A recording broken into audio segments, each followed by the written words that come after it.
Welcome, ladies and gentlemen, to another episode of the First and Inches Sports Podcast. This is episode 19, I believe. 19. That is unbelievable. What was the stat? It was like 90% of podcasts don't get to episode 21. 20, yeah. They don't get past episode 20. So we just got to make two more and quit. Then we'll be the top 10%. Right? Then we'll be in the elite. The elites. So, yeah. This week on First and Inches, we are having a wonderful episode for you listeners. We are doing... Yeah. We've been trying to spice it up recently. Yeah, we don't want to keep doing the same old shit. I think it's getting old. So we're doing the most controversial controversies. Some good sports scandals. Some good sports scandals. We got some good ones for you today. We have stuff ranging from all the way out east to out west, if you know what I mean. It's just all over the place. I don't, but I like what you're saying. It's getting wild up in this episode. I would stay tuned. We're gonna have some fun today. Yeah, you're probably gonna black out from laughter. I'm not gonna lie. You may. Don't be driving while listening to this one. I'm telling you that. Yeah. You might get an intoxication in the driving while first and inching. Yeah. Kick us off, bro. You've been telling me about some of these stories, giving me little sneak peeks, but I need to hear the full story here. All right, so kick us off. I'll give you a little rundown of how I came to this story. I sat down this morning. I woke up before work and I was like, I'm really excited to film this podcast today. Get the podcast grooving. Literally all day was researching for the craziest controversies and scandals. And I think this one could probably top any controversy not even in sports, in general, this is bad. The sneak peek you gave me was pretty fucking wild. Let's bring it back to 2000, a year before I was born. Year I was born. Year you were born. Great year. I mean, Y2K, baby. Who was popping musically in 2000? What, 2000? No, that was let's see. Well, let's see. Chris Top Brown albums in 2000. No, that's before Chris Brown. That's probably like Eminem. No, Chris Brown. Top albums 2000. Top albums in 2000. Marshall Mathers LP, Stankonia. Kid A by Radiohead. Good, not a bad year for music. No, Oops, I Did It Again by Britney Spears. Ooh, that's a slapper. Yeah, dude, good year for me. Yeah, that's like a little Eminem. People dyeing their hair blonde, doing Vicodins. Peak time for that. It was a great year for music. Not a great year for Spain. I'll tell you that. Tough year for Spain. Yeah. Let me bring you back to this time period. On October 24th, 2000, Spain rejoiced as their Paralympic basketball team won against Russia in a thrilling 87-63 win. The boys showed up. Spain said, you know what? We're taking this by the balls. We're winning. Jellying them on the Russians, Jelly fam on the Soviets. Take that, you communists. Yeah, no more communism. It's like 15 years after the Berlin Wall was knocked down. They just really wanted to way stick past it the to Soviet Union. Yeah, they just wanted to shove it up their ass. Those Their commies. team of 12, the Spaniards, were each awarded 12 gold medals and flowers, praise, before they sung their national anthem on the world stage. It was one of the most proud moments of Paralympic Spain history, and even honestly Spain history. The Paralympics was gaining traction at this point, so it had a decent amount of viewership, which it's really cool because they're just awesome. Athletes like us. It's a great program. Yeah. No, it is very cool to watch. Man, it makes me feel like a piece of shit when I'm like, damn, this dude's disabled and in the Olympics, and I'm sitting on my couch right now. Yeah, he's running a 9.2 with no legs, and I can't even run one sprint without literally passing out. Yeah, I do 10 push-ups and I almost faint. Yeah, so all the praise to these guys. I respect them heavily. Yeah, this is awesome. It was These guys weren't awesome. Yeah, hear me out. It was Spain's most successful Paralympics ever. They won 107 medals, and they placed third overall behind Australia and Britain. But, beneath all those cheers was a very, very, like, devious lie. Like something dark was that's going the on only- with the yeah. boys. Out of the 12 Spanish basketball players, all of them said they had intellectual disability. Only 2 of them, were telling the truth, OB. Yeah, no, that's bad. 2. The So, other 10 liars. had no disability at all. Like, completely, like, Normal. able-bodied. Yeah. And then, Normal like, might not be the correct word there, but you know what I mean. yeah, able-bodied. Yeah, that's a politically correct term. You're smarter than me. Yeah, Fernando Martin Vicente was like the chairman of the Spanish Sports Federation of that time, and he denied all these accusations, insisting it could not possibly happen. That would never work out. No way. No way. Yeah, but Mr. Vicente was obviously very wrong and very insensitive about the situation too, because he was just he didn't really even go into He didn't go into investigation about it at all. He just literally just came out with a statement right away. He was like, that could not happen. Obviously not. So, this whistleblower, his name is, he goes by Riba Gorda. It's like a very Spanish name. I'm sorry if I'm butchering it. Is it an alias or is that... That's his last name. Okay. But I think he just goes by his last name. He said that, the team itself said, I think, this is a quote from him, I think people saw it as a free trip to Australia, where the Olympics was being played. There was even some pride at wearing the Spanish team stripe. So, they were like, you know what? I'm trying to go visit the Aussies, get a strip on the Bobby. Let's go play with the disabled. What? Come on. That's insane. That's trying to so... see the coral reef, they pretend to be disabled. Riba Gorda said he was invited to compete with the basketball team just months prior to the Paralympics, despite being an able-bodied man. He also shared that he was not required to take a test for learning disabilities, and the only test he was asked to do was 6 push-ups, and they took his blood pressure. I don't even know what they're testing there. Are you They're like, can you move your body? And, okay, you're on the team. But, that doesn't even, factor in, if you're disabled or not. You know what I'm saying? Or if you're good at basketball. Or yeah, it just doesn't even make sense for any... that doesn't qualify you for anything in life. No. Can you do 6 push-ups? I think most people can. Yeah, no, but, definitely. I'm a fat piece of shit and I can do 6 push-ups. He said that he was invited to compete with the basketball team just months, and yeah, so in those months before, he was training with not a single disabled person in sight, bro. That's so for insane. 5 months. It's literally the South Park episode where Cartman goes into the Special Olympics. Yeah, literally in real life. He played this out. Yeah, literally. Instead of finishing in last place. And the worst part is, the 2 genuinely disabled players met them at the Olympics. They didn't practice with the team. They were just there for show. They were there to prove they had some mentally disabled people, kind of, I guess. Yeah. They didn't even play, though. Yeah, they were the 11th and 12th men on the bench. So they literally brought them in case someone was like, we got to make sure these guys are actually disabled. And they threw them out there. They're the litmus test. Yeah, and then they had their first game. So nuts. It's so nuts. Yeah, this is the most bizarre story ever.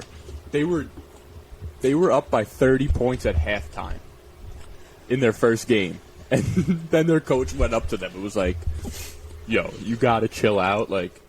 They're gonna know that you're not disabled. You're we gotta playing relax. way too good." So they ended up nothing ended up happening during the Olympics. As they ended up winning the gold by a large margin, blowing out teams. I would figure. I would hope so. Yeah. Their photos were plastered everywhere on the newspapers back in Spain, and people were like, "Yo, that's Bobby from." You know what I'm saying? He's my neighbor. He's not disabled. He works at the factory down the street. Yeah, that's the strongest guy in our country. Like, it's just like shit like that was happening, and then they ended up going back to Spain, and then Ribagorda recalled like the entire team was wearing like disguises, like beards, hats, glasses, to like pretend that they're not like themselves. They didn't want to be like recognized, which like Yeah, I just 'cause wouldn't everyone- go back at that point, you know. Everyone was onto him. It's just it's like That's this is absurd. made up, man. I can't even believe that this is real. So I'm assuming they got everything stripped, right? Like all the medals got taken away. Yeah, everything got taken away. Like 2 months later, they had to like return their gold medals. The International Paralympic Committee decided to like remove all events from the games for athletes with intellectual disabilities until they could formulate a way to classify people with an intellectual disability. Yeah, an actual test instead of doing 6 sit-ups. Yeah, so this actually really hurt a lot of people that actually suffer from a mental like Yeah, disability. it's horrible. Because, It's horrible. dude, they didn't have the Paralympics from 2010 to 2012 Wow. because of this. Because they couldn't From 2000 to 2012, you mean? Yes.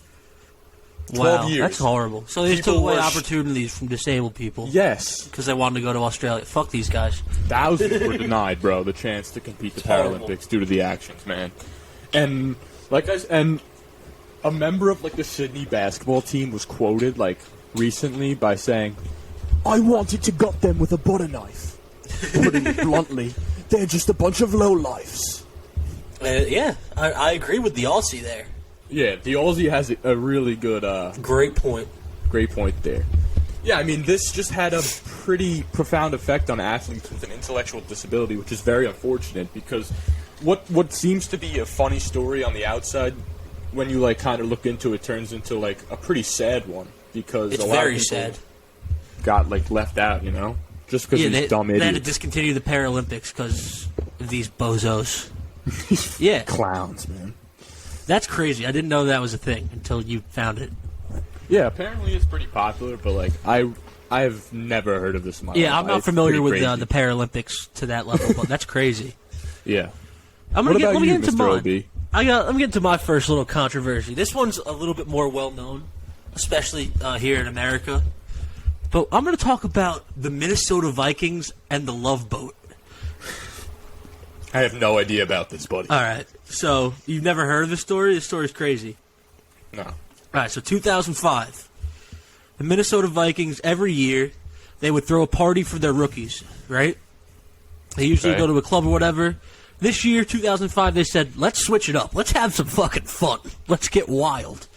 So they rented two boats on Oh, Lake God. Minnetonka, Oh, my and they brought in hundreds of prostitutes from across the country. Yeah. Oh my! I knew where this was going once you said 2 boats on open water Yeah. in international water. 17 members. I'll read directly off the Wikipedia page to give you a little bit of a picture. Yeah, yeah. On October 6, 2005, an alleged sex party occurred on Lake Minnetonka with 17 members of the Minnesota Vikings football team. There's some notable names in here: Culpepper, Bryant McKinney, Nate Burleson, Kevin Williams. That's some serious team bonding, man. Some very crazy team, some true team bonding, if you want to put it Yeah. that way. That's also a bit Yeah. crazy, bro. Like, Yeah, here's what it says. 2 houseboats were rented, and some, but not all, of the players performed sexual acts from the crew members. There were at least 90 people on the 2 boats, and Fred Smoot, who was kind of like the mastermind behind this whole operation, estimated there were 100 women present. And an anonymous former player of the Vikings said this wasn't the first time something like this had happened. holy So, shit. yeah. Yeah, So, like- I mean, Dude. yeah, they just rented out 2 boats and had a fuck fest with a bunch of hookers and got caught. And the crazy thing is, they got caught, but like, God knows how much this actually still happens to this day. You know what I'm saying? Yeah, I'm sure it happens to some of them, but I mean, I'm sure NFL players see this and they're like, we can't have 100 hookers on a boat in Lake Minnetonka. Why on? I would go in the ocean, maybe. A lake? Why don't you purify yourselves in the waters of Lake Minnetonka? Dude, like, how is that boat, like, literally, like, I want to test the laws of buoyancy. 200 women? They had two boats. They had two boats. Yeah, 100 women on each boat. It's crazy. They must be huge boats then. Yeah. A woman called police around 9:20 p.m. on October 6th, and approximately 7 black men had urinated in her yard after exiting a big shuttle bus limousine. The woman later mentioned the men were sitting at Alan Alma's, the name of the charter cruise company the Vikings players were alleged to have used for the party. The attorney for the charter company said some of the sex acts taking place, just everything. Oral? They said oral, anal, woman on man, woman on woman, toys, a little DP. Was there man on man? I don't think so. With the Vikings? Was Culpepper not going in? Culpepper was pounding Nate Burleson. They caught him. Yeah, the cleaning crew reported finding used condoms, KY jelly, handy wipes, wrappers for sex toys, and said it was incredible how it was left. Never in the history of this group of people have they ever had anything like this. Oh my dude, this is actually disgusting. Yeah, crazy. Here's some of the allegations. Fred Smoot allegedly held and manipulated a double-headed dildo inside 2 women who were lying on the floor of the lounge area. The move is known as a Florida three-way, but he claims he only had the double-sided dildo.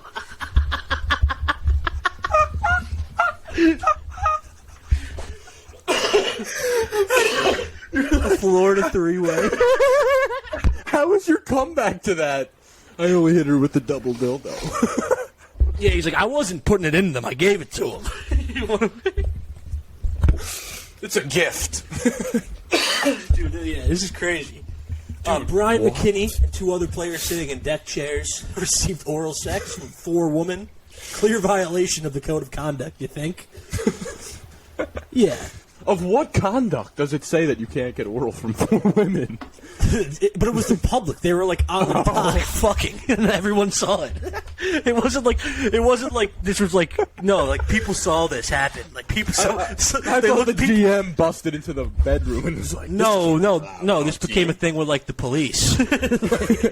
Like someone saw Brian McKinney getting topped off on the side of the boat and was like, "What the fuck's going on over here?" That is actually unfucking believable, dude. Yeah. This is pretty wild. Pretty wild story. Read me more allegations from this. Are there any more? Yeah, here's what we... Brian, from what I'm reading, Brian McKinney had a night, dude. Brian McKinney must have been ballistic. on something else.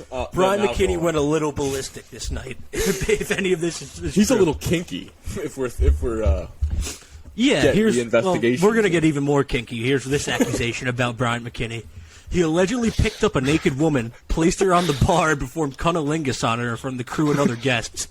In a 2013 Reddit Ask Me Anything thread, Fred Smoot referred to this act as running through the okra patch.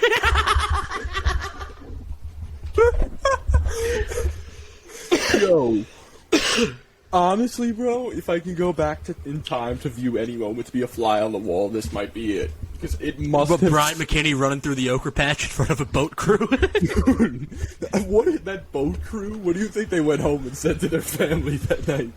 I saw Dante Culpepper grope a stripper.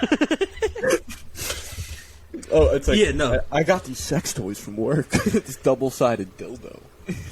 Yeah, this is one that's pretty are there crazy. Any more allegations, or no? That's it.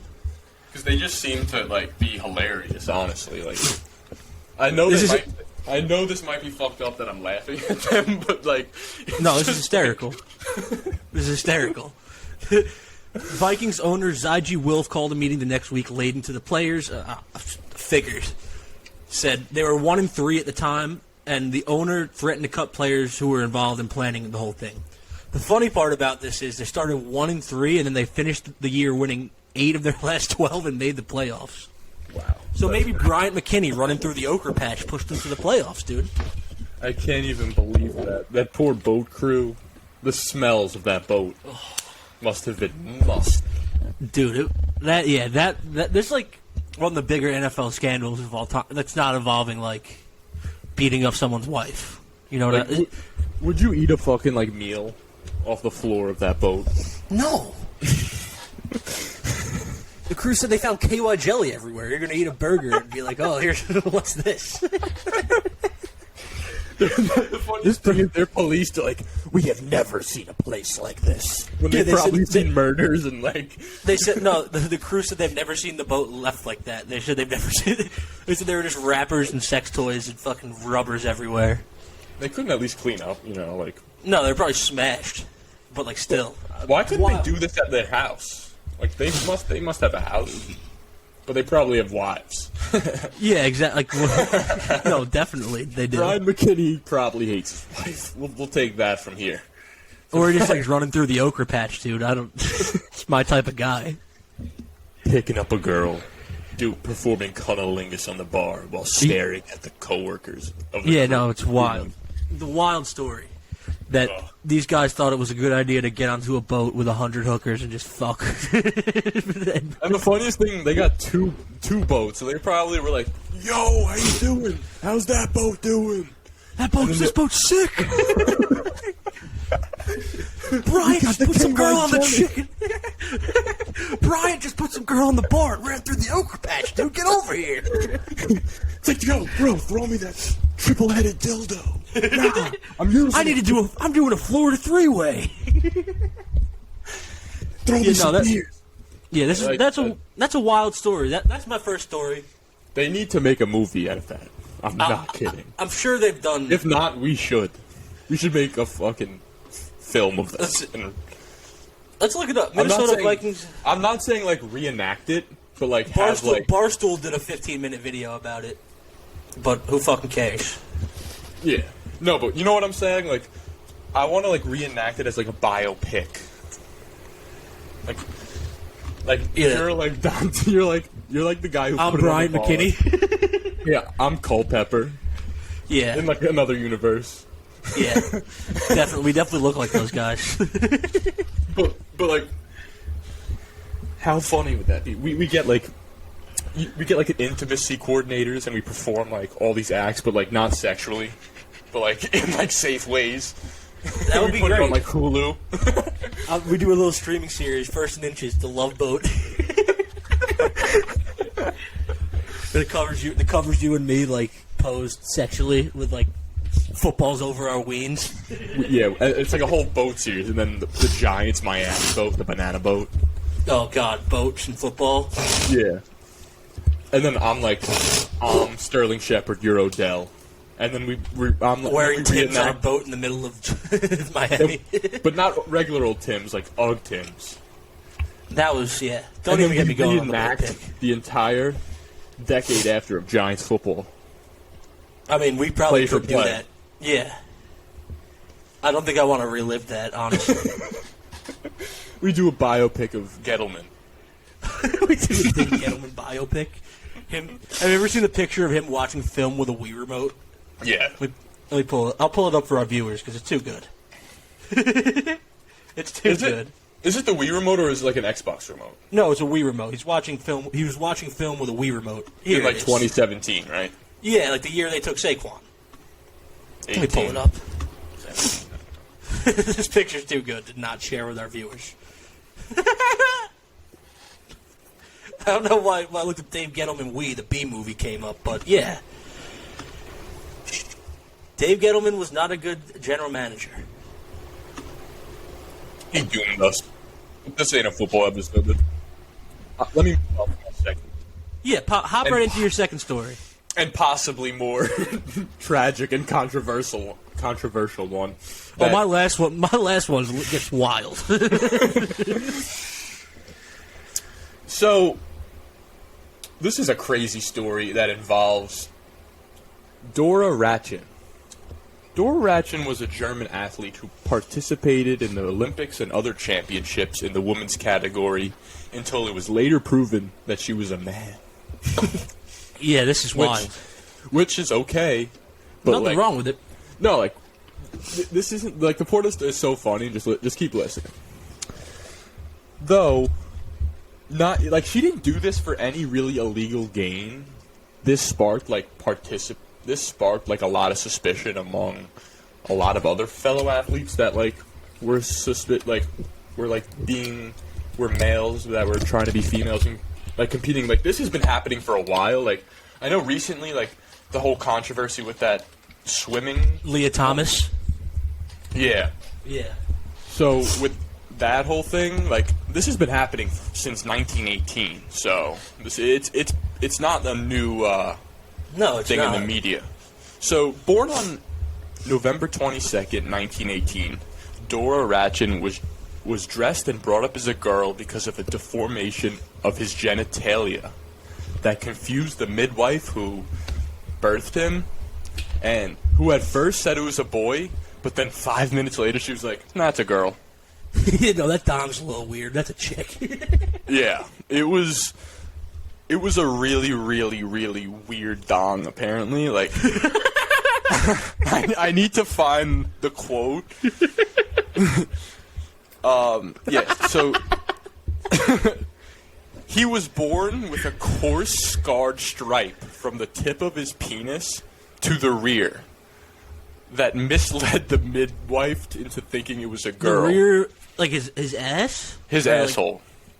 Wait, so he had like a scar going from the tip of his ween all the way like down, like an inch thick scar. so, like going from the tip of his wiener to the bottom, like down his sack and into his butt. Yeah. Oh my god! But like then again, like I don't know how that can be really confused to be a woman if you have a vagina yourself. They saw a slit. They're like, "That's a pussy." Yeah. 9 months after his like birth, Ratchin fell down and was taken to the doctor, who examined his genitalia, which I mean is another story probably to be told and should be looked into. Dude fell down and got his coarse balls looked at. Dude. And told his parents to let it slide. Nothing could be done about it, you know? That's what the doctor said. Just let it slide. Just let it rock. The dude's got an ugly dick. What do you got to say? Yeah, what are you Probably gonna not do? going to get any puss. But you know what? He took that as motivation. They ended up naming him Dora, which is pretty embarrassing. Pretty funny. It's pretty funny. Like, I can't believe it. And they brought him up as a girl. So Ratchin started becoming like insanely successful at sports during his teens. Like high jump was his favorite event. What was he a her at this time? Was he still? He was a her, but he was never trans. Yeah, no, he didn't. No, he was never trans. Like he was just misgendered by his parents, and he just was like, I'm kind of going along with it because back then this was also 1913. It was different. They didn't have the medical technology and honestly, common sense. You know, they saw a scar on his weenie. They're like, "That's a chick." I guess his dad must have had like some beautiful penis where they were like, "Let's compare them." Oh, that's a penis. The dad had the sculpted penis. Yeah, he had like. I was gonna say like a penis like on the Greek statues, but those Greek statues got tiny little weenies. No, we're talking Justin Houston cock. As stated in previous episodes. Yeah, that's a callback to a previous episode if you're a dedicated listener. So back to Ratchin. He competed in the 1936 Summer Olympics in Berlin. But it was she No. at this time, He. right? No, he. I'm talking about him. In the No, but I past mean, tense. I'm saying like, did he compete in the Olympics as a woman? Yes, as a woman, yes. So people thought he was a she at this time. Well, yeah, no, but listen. So he's still. I'm like, sorry. He I'm was confusing this story. I'm confusing our listeners. But like the thing was, she was competing in the Olympics as a female. I'm sorry, I didn't state that earlier. I didn't know if I should have stated that earlier. Because when you said he, I was like, did he just? Yeah, but that's what I'm just referring to him as because he was never he never wanted to be a woman. But he was a woman until later in his life, right? He was misgendered. Yes. Yes.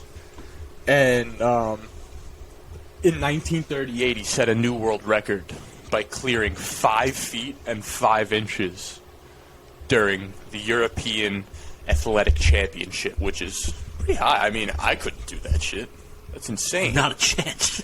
But now they're probably jumping like 20 feet in the air. You know what I'm saying? Like, this guy is like, honestly, maybe we could. You know what I'm saying? With some. Do you think if a well-balanced diet, like 1930, we'd be Olympic athletes? Yeah, we would probably. We'd No probably way, be like, dude. You're tripping. Yeah. We'd beat No way. Me and you would beat the Soviets as Americans, no doubt. In what? What? The Olympics.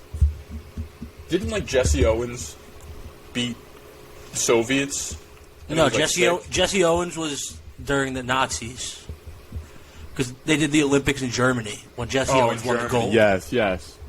That's what I'm thinking of. Hitler was like, "Who's this guy? My guys that look like both of us are going to kill this dude." And then Jesse Owens just ran through him, and he was a beast. Yeah, absolute American legend. One of the coolest figures in American history. If you don't know a lot about Jesse Owens, I highly suggest. I low-key think we could have pulled off those stunts, though, if we went back in time with just being, like, well-nutritioned. I don't think so. There's no way. There's vitamins in our body. We go to the doctor. I guess, yeah, but, like, also we're not trained athletes. They were still trained athletes. Like, you're telling me you couldn't dominate the shot put? You were a high school shot putter. Yeah, I wasn't that good, though. I was good. I was decent at the discus. I threw the discus pretty well. You think you could slang some frisbee discus? I would slang a little. Maybe I'd slang a little discus back then, but not the put. I wasn't that good at shot put. You'd fight the Nazis in discus fashion. I would throw a discus straight at Hitler's fucking ugly face. Okay, so back to Rachin. So back to when he was a kid, like. This will kind of explain further into what you were talking about. Rachin began to realize, like, at age 10 or 11, that he was really not, like, a female and was a male. Yeah. That his parents believed he was a female, and he was like, I'm a male. Like, I don't know what you guys are talking about. You guys are cracked out. Yeah, I have a scar on my pee-pee. My pee-pee's just a little weird, but I got a pee-pee. So, but, like... He like never really could like get up the courage to ask his parents why they dressed him like a girl and stuff, because like sexuality was like pretty embarrassing to talk about at that point. Well, yeah, he couldn't. It wasn't open back then. Yeah, so he participated in like I think it was like 12 championships between 1936 and 1939, including the Olympics in the women's category. And like I said earlier, he won a gold medal. And the world record of the high jump was 5 feet and 5 inches. And while he was traveling on an express train from Vienna to Cologne, Rachin was arrested for dressing up like a woman. That's how, like, he got arrested for cross-dressing? Yeah, that's how, like, severe times were with, like, but how basically all this shit. So the police were like, that's a dude. Yeah. The conductor of the train told the police at the station, and they were like, a man dressed like a woman. It was on the train, and like, the police was then ordered to check his genitalia. That's insane, dude. And then, like, they were like, they said he has intersex genitalia, and I believe that's a thing. You can be born with both sets of genitalia, I think, right? Yeah, but like. That's what the police said. There was no doctor confirmation. Like, I don't. What does the police know at that point? The police, like, that's a dussy. Like, I know a dussy when I see one. Yeah. And then he was like, and then basically, the cops made a statement. They're like, "That's a badussy. Sex is not possible with this man." That's what they said. They're like, he's no danger to society. That's basically what they said, which is like really crazy that they even thought he was a danger to. This guy's done nothing wrong. So they ended up arresting him for fraud, which he was like sent to like a research lab to test his badus. And same results came back. Nothing wrong with him. He just had a scar on his penis. And on March 10th, 1939, all criminal proceedings were dropped because there was no intention for financial reward. He had no malintent for any of this. No, he just was raised his whole life as a woman. Yeah. it was his parents' fault the whole time. No, And now, clearly. like, and it was also his father, though. His father insisted on treating him as a female, which is the weirdest thing. That is weird. And he wrote to the police chief, like, later on in his life, was like, please, change my, like, son's name legally to Henrique, and to be a male. Like, his dad did a good thing for him later in life, and he later took over the running of his parents' bar, and died of a male at the age of 90 in 2008. Wow. So this dude lived a crazy fucking life. Yeah, and the greatest thing was his gold medals were returned. Good for him. That's the end of the story. Yeah, wow, man. That's crazy. Yeah, right? You've never heard of that, have you? Right? Like, when I saw that, I'm like, damn, that's like a wild story. Like, he was forced into being like a... That's a very separate 1915 story. Yeah. It's a very 1915 story. Scar pee woman. For sure. That's very 1915. That's crazy. Yeah. That is a crazy story. Let's finish this episode off. I'm going to talk. This one will be a little shorter. Mm-hmm. It's not really. It's not really like a scandal about like a team or something. It's just about. I'm just going to talk about kind of the life of this guy a little bit. Okay. Yeah. John Rocker. Never heard of him. You're going to remember this guy now. So this guy was a very good reliever for the first couple years of his major league career. He played for the Atlanta Braves. First season in the majors, 1-3, 2-1-3 in 38 innings. He became the closer the next year, had 38 saves with a 2.49. Wow. So he was legit. He was a very good closer, yeah, legitimate closer. In 2000, he was 1-4 with 1-2 with 24 saves, 2.89 ERA. But in June 2000, he was demoted for threatening a reporter. So that should set the tone for this guy. This guy's a little cuckoo, a little AB. Very, very cuckoo. This guy's incredibly cuckoo. He's like, put that shit on. Hey. Yeah.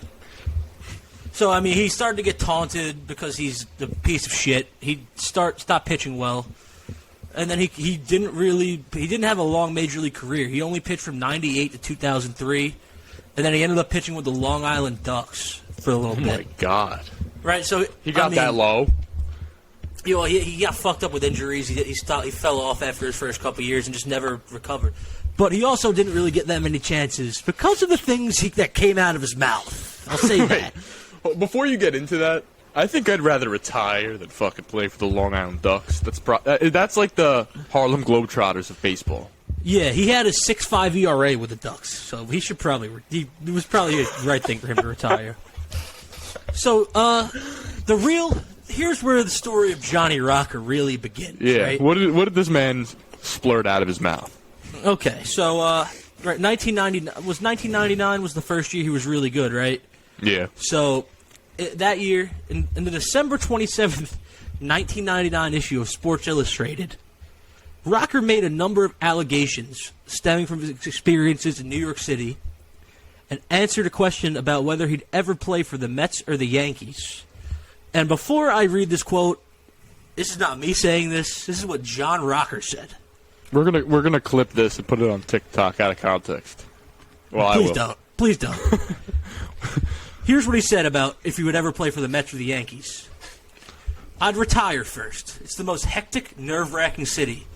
Imagine having to take the 7 train to the ballpark looking like you're riding through Beirut next to some kid with purple hair. Next to some... He said... I'm not going to say this word. It starts with Q. You can pick it. You can figure it out with the next line. Next Q? to some blank with AIDS. Some Q? Queer. He said queer. I'll say it. I'll reread the quote. Oh, yeah. I need Imagine historical context. No. I'm not saying... This isn't my words. It's John Rocker. No. Imagine having to take the 7 train to the ballpark looking like you're riding through Beirut next to some kid with purple hair, next to some queer with AIDS, right next to some dude who just got out of jail for the 4th time, right next to some 20-year-old mom with 4 kids. The biggest thing I don't like about New York are foreigners. You can walk an entire block in Times Square and not hear anyone speaking English. Asians and Koreans and Vietnamese and Indians and Russians and Spanish people and everything up there. How the hell did they get into this country? So it's not like he offended one group of people in this. He offended everyone that wasn't a white person, yeah. He offended every possible group that lived in New York City. Yeah, he said if you're not straight or white, fuck you. That's insane. What was, like, the backlash for that? He got in trouble, yeah. So, I mean, that's pretty... Sports Illustrated printed this. This is crazy. During the interview, he spoke of his opinion on the New York Mets and their fans. Nowhere else in the country... That's so uncalled for. They just asked him if they'd play for the Yankees. He could have said, nope. Oh, no, he just offended every group of people on the earth. During his interview, he also spoke of his opinion on the New York Mets and their fans. Nowhere else in the country do people spit at you, throw bottles at you, throw quarters at you, throw batteries at you, and say, hey, I did your mother last night. She's a whore. I talked about what degenerates they were, and they proved me right. This interview was conducted while driving to a speaking engagement in Atlanta. The reporter, Jeff Pearlman, wrote that during the interview session, Rocker spat on a Georgia State toll machine and mocked Asian woman. He also referred to teammate Randall Simon as a fat monkey. This dude is just a giant piece of fucking shit. This guy's an asshole. Yeah, he's horrible. He's just a bad dude. He said he later apologized and spoke with Hank Aaron and a congressman in Atlanta. But what year was this? 1999. So he didn't stop saying crazy shit. In 2002, he directed slurs towards patrons of a Dallas restaurant which he was dining, located in a heavy LGBTQ community. So based on that first quote, we can take a wild guess at what people. We can take a wild guess at what slurs were said. I'm not going to say them, but we know we can use context clues. I mean, this guy's a fucking idiot. Yeah. He's just a bad person. He's just a piece of shit. So, he defended Ozzie Guillen when he called a Chicago Times reporter the F slur. He said, here's what he said. This is a free country. If he wants to use a lewd term, he should be able to use a lewd term. Can't you use a lewd term in America if you want? Referring to sensitivity training, he was quoted as saying, it was a farce. Wait for the scared little man, Bud Selig, to get people off his ass. What the fuck is wrong with this guy, man? Yeah, and he admitted to doing steroids. So this dude's just like... he's just a ball of shit. Yeah, he's just a giant piece of shit. And he pissed away his career just by being a piece of shit. Yeah, and then he got traded the year after he said all that stuff, and never really. I don't even know how did a team even trade for him? He said fucked up shit. Yeah, no, he said horrible things. I'm sure there's more. This is just the. This is just the surface, I'm guessing. Yeah, he writes for some fucking conservative blog now. It's shocking, and yeah, he's just. Does he still say wild shit like to this day? I don't think this dude gets attention anymore, if I had to guess. You don't follow him on Twitter? No, I don't. But it is not. Here's what it said: Danny McBride, Eastbound and Down, great show. If you never watched, one of my favorite shows of all time. But it makes sense. Danny McBride said that Kenny Powers was kind of based on John Rocker to some level. He said it wasn't like a direct thing, but like he said the character of Kenny Powers is very influenced by John Rocker. Crazy relief pitcher who's just racist piece of shit. Damn. So yeah, that's John Rocker. That dude was crazy. That dude's rotting in hell somewhere. He's alive. Let's see what he's doing now. John Rocker. Yeah, I can't. Yeah, it's wild. That's a wild one. Oh, he's still. Let's see, John Rocker Twitter. Let's see if he's on the Twitter. I suggest everyone spam John Rocker. First inch is sent you. Yeah, bitches. Yeah, please go fuck with this guy. He sucks. He's like go on all of his social medias, offend him. Yeah, say you look like. Say you should get purple hair, John Rocker. Yeah, you should try it. Yeah, fuck this guy. But yeah, that's Johnny Rocker. And you think you like Johnny Rockets? No, the burger chain. I don't know. He probably likes. Probably because it's old 50s honky shit. He's probably like, this is right up my alley. Is that not true? No, yeah. Johnny Rockets is definitely like a racist establishment. Yeah, no, dude. You walk in there, they have like the fucking paper hats on. It's like, dude, if this was a place, like this is, there's no way they're like, if like they don't allow black people to sit at the front here. This place feels odd. I do get weird vibes from Johnny Rockets. Yeah. It's like, why is it 1915 here, dude? I just want a cheeseburger. Yeah, why is there like a barbershop quartet singing to me while I'm trying to eat? Yeah. Why is there a race riot outside?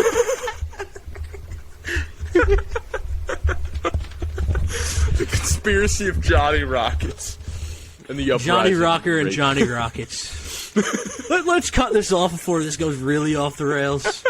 Thank you guys for listening to this episode of First yes, and Interest. We had a great time. It was a fun one. I love your We stories. love all They of were you. Great. Thank you for listening. Please like and subscribe. Hit all those buttons. Follow us on the socials. They'll be all down here. Click all those fucking buttons. Do it. Like, sub, comment. I don't care. You won't regret it. Put it on Twitter. Share it with your boys. That's Put it what on we really 4chan, want. like I said. Whatever you want to do. We want this podcast to grow. So if you come across it, you like it, send it to one of your friends and tell them to send it to a friend. And then that number grows. Make a Tinder account with our names and catfish people. I don't care. Don't do that. Definitely don't do that. That's illegal as shit. But thank you You know guys what you for should do? listening. What You should should we do? they should make like fake LinkedIn accounts for us and apply for jobs and then be like, yo, I'm working in California under your Social Security. They'd listen to this episode and they wouldn't hire anyone else. But thank you guys for listening. Yeah. We love all of you. Deuces. Like I said, like, subscribe, follow us. Deuces. We love you. Peace. Peace.